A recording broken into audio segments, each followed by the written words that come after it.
स्वस्थ रहने की व्यवस्था को धर्म से जोड़ दिया गया ताकि लोग आसानी से इसको फॉलो कर सके, वो लोग भी स्वस्थ रह सके जो पढ़ना लिखना नहीं जानते।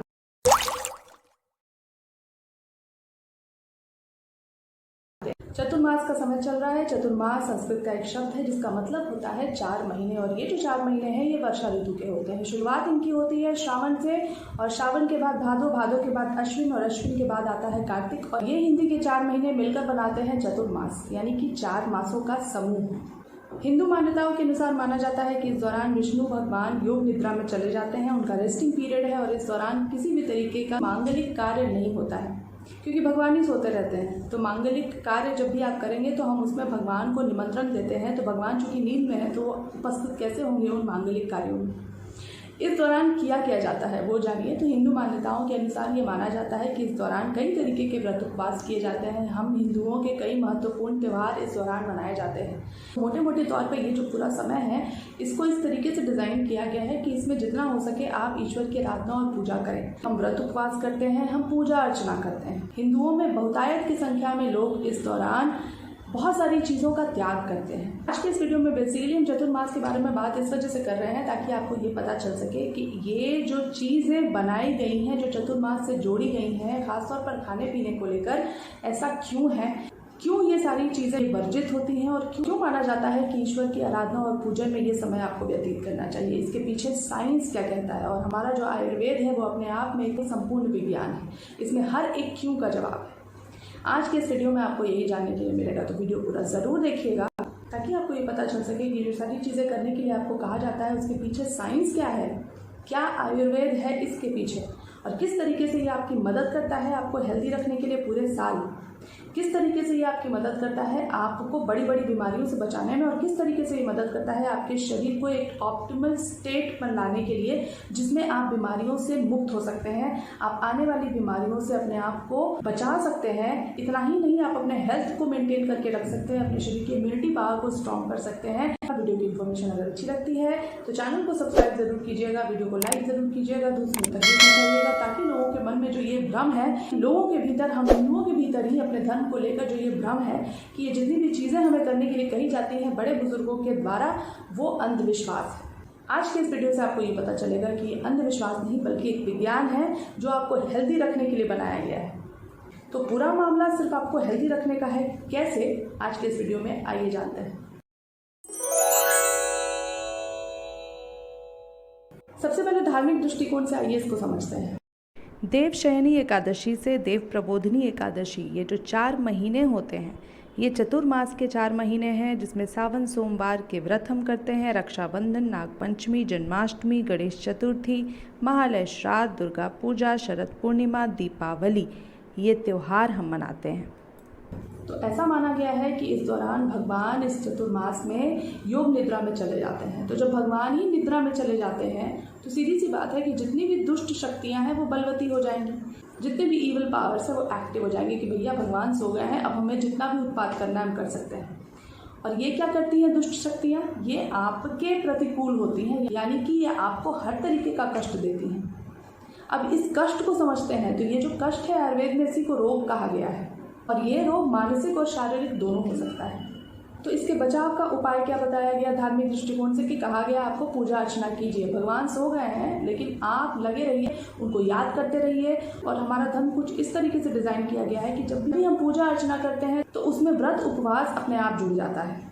और व्रत उपवास इस दौरान अगर आप करते हैं तो इस मौसम में जितने भी बदलाव होते हैं जिसकी वजह से आपके शरीर की इम्यूनिटी पावर कमज़ोर हो जाती है, आपका शरीर प्रोन होता है इन्फेक्शन से, इनकी वजह से जो आपको बीमारी हो सकती है उससे आप बच सकते हैं जब आप फास्टिंग करते हैं, व्रत उपवास करते हैं। पूजा पाठ में जब हम लगते हैं तो बहुत सारी चीज़ों को हम छोड़ देते हैं। इनका परहेज करना आयुर्वेद में बताया गया है कि इन 4 महीनों में बहुत आवश्यक है आपको हेल्दी रखने के लिए। आइए आयुर्वेदिक दृष्टिकोण से इसको और डिटेल में समझते हैं। जब हम त्यौहार मनाते हैं, जब हम पूजा करते हैं तो हमें संतोष मिलता है, हमें सुख मिलता है, तृप्त होते हैं हम और हम बहुत खुश होते हैं और इससे शरीर में सेरोटोनिन हार्मोन का प्रोडक्शन बढ़ता है जो आपके एंग्जाइटी डिप्रेशन को दूर करता है, आपके मूड को एलिवेट करता है और साथ ही साथ आपके डाइजेशन और मेटाबॉलिज्म के लिए भी ये बहुत अच्छा है। तो इस वजह से कहा जाता है कि पूजा पाठ कीजिए, खुश रहिए।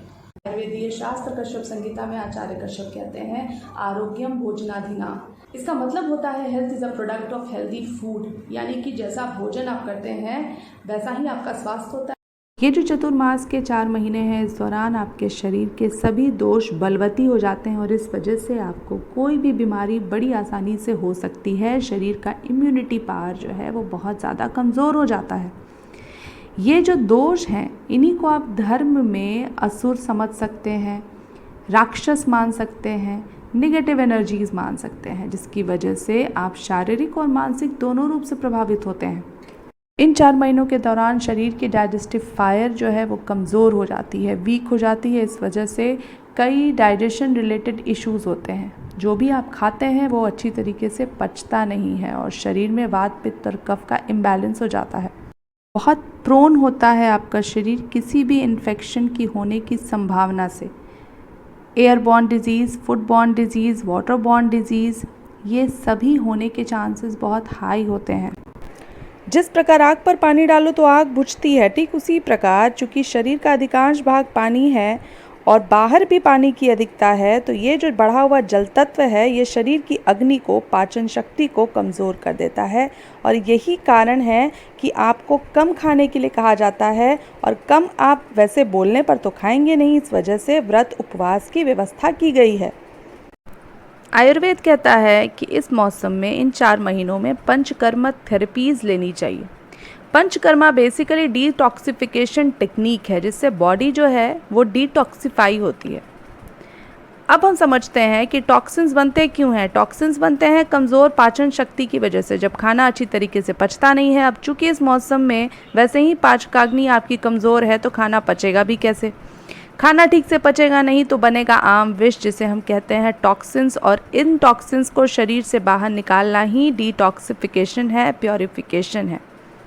और प्योरिफिकेशन और डिटॉक्सिफिकेशन का सबसे आसान तरीका है व्रत करना, उपवास करना, और जिसके लिए अभी के टाइम में बहुत ही सोफिस्टिकेटेड टर्म इस्तेमाल किया जाता है इंटरमिटेंट फास्टिंग का। ये और कुछ नहीं बल्कि व्रत और उपवास करने का ही तरीका है। जब हम फास्टिंग पे जाते हैं तो इसके 2 तरीके से बेनिफिट होते हैं।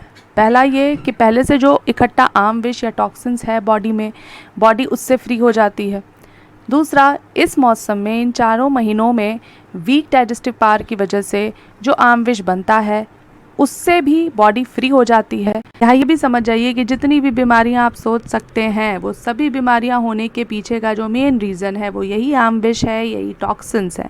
और इसके बनने का जो सबसे सूटेबल समय होता है वो यही 4 महीने होते हैं। अगर इसमें बताए गए नियमों का पालन आप कर ले जाते हैं तो ये आम विष शरीर में इकट्ठा होंगे ही नहीं, और जब आम विष ही इकट्ठा नहीं होंगे तो आप बीमार नहीं पड़ेंगे। आयुर्वेद के शास्त्रों में एक श्लोक में ये भी कहा गया है कि एक क्षणम भोजनम सुख परिणाम कारणम, यानी कि इस दौरान एक समय किया गया भोजन, पूरे दिन में एक वक्त अगर आप खाते हैं तो वो आपके लिए हेल्दी होता है।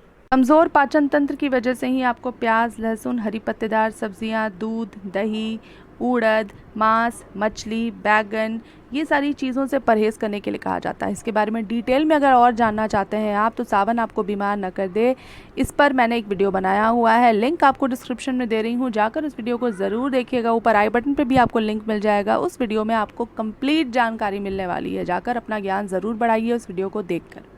दूध दही के ऊपर ये कहा जाता है कि चूंकि शंकर भगवान के दौरान पूजा होती है, सावन का महीना आता है, तो चूंकि शंकर भगवान को हम दूध दही चढ़ाते हैं, इस वजह से दूध दही का सेवन नहीं करना चाहिए। तो यहाँ पर आप गलत है। इसके ऊपर एक पूरा वीडियो मैंने बनाया हुआ है, जाकर आप उसको देख सकते हैं। बहुत अच्छी जानकारी आपको इस वीडियो में मिलने वाली है। आपको ये पता चलने वाला है कि क्यों कहा जाता है कुछ चीज़ों से परहेज करने के लिए सावन के महीने में। उस वीडियो को जाकर जरूर देखिएगा, लिंक आपको डिस्क्रिप्शन में मिल जाएगा। ऊपर आई बटन पे भी आपको रिलेटेड सारे वीडियोज़ के लिंक मिल जाएंगे। इस दौरान आपको खाना क्या चाहिए, तो घर का बना हुआ सादा सुपाच्य भोजन कीजिए। जिन चीज़ों से परहेज़ बताया गया है उनसे परहेज़ ज़रूरी है। पुराना अनाज खाइए, पुराने चावल, इसके साथ साथ अचार बहुत ज़रूरी है। दाल का सूप ले सकते हैं, शहद ले सकते हैं, छाछ ले सकते हैं। पानी उबाल कर पीना बहुत ज़रूरी है और कोशिश कीजिए अभ्यंग करने के लिए। अभ्यंग के क्या फ़ायदे होते हैं उसके ऊपर डिटेल में आपको वीडियो मिल जाएगा, लिंक आपको डिस्क्रिप्शन में मिलेगा, ऊपर आई बटन पे मिलेगा, जाकर उस वीडियो को देखिए। और इस दौरान इस मौसम में अगर आप अभ्यंग करते हैं तो आपको स्किन इन्फेक्शंस होने के चांसेस भी कम हो जाते हैं और शरीर की इम्यूनिटी पावर तो बढ़ती ही है। ये सारी चीज़ें जब हम धर्म से जोड़ देते हैं तो आप ऑटोमेटिक बाध्य हो जाते हैं, क्योंकि हम धर्म को लेकर बहुत इमोशनल और बहुत सेंटिमेंटल होते हैं।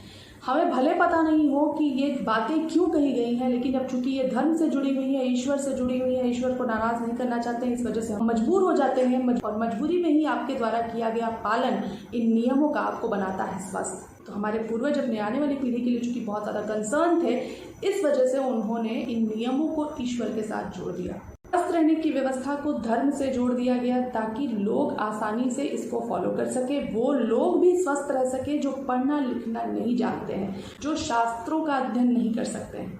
तो आप सोचिए कि क्या सोच थी हमारे पूर्वजों की, किस तरीके से चूंकि एक माँ अपने बच्चे की भलाई चाहती है, उसे स्वस्थ रखना चाहती है, उसका ओवरऑल डेवलपमेंट अच्छी तरीके से हो, ग्रोथ अच्छी तरीके से हो, इस बात को ध्यान में रखते हुए वो कुछ ऐसी चीज़ें भी अपने बच्चों से फॉलो करा लेती है जो बच्चा नहीं करना चाहता है। ठीक उसी तरीके से हमारे पूर्वजों ने भी हम बच्चों के लिए, अपने आने वाली पीढ़ी के लिए, उसके स्वास्थ्य के लिए, उसके जीवन की रक्षा हो, इसके लिए कुछ ऐसे नियम बना दिए हैं जिसे आप डर से आज फॉलो करते हैं।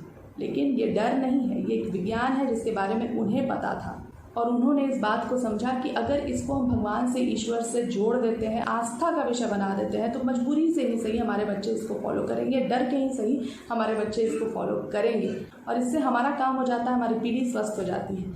इससे ज़्यादा हमें क्या चाहिए।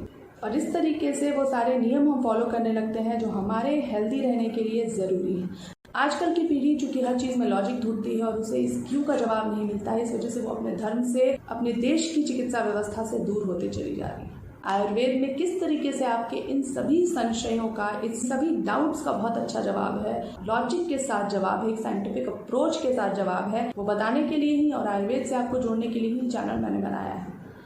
और इसी उद्देश्य को पूरा करने के लिए इसी तरीके के इम्पोर्टेंट वीडियोस आपके सामने समय समय पर लाती रहूंगी। उम्मीद करती हूँ वीडियो में दी हुई आज की जानकारी आपके लिए फ़ायदेमंद होगी। मिलते हैं किसी और वीडियो में और अच्छी जानकारी के साथ। तब तक के लिए अपना ख्याल रखिए। Stay healthy and stay fit.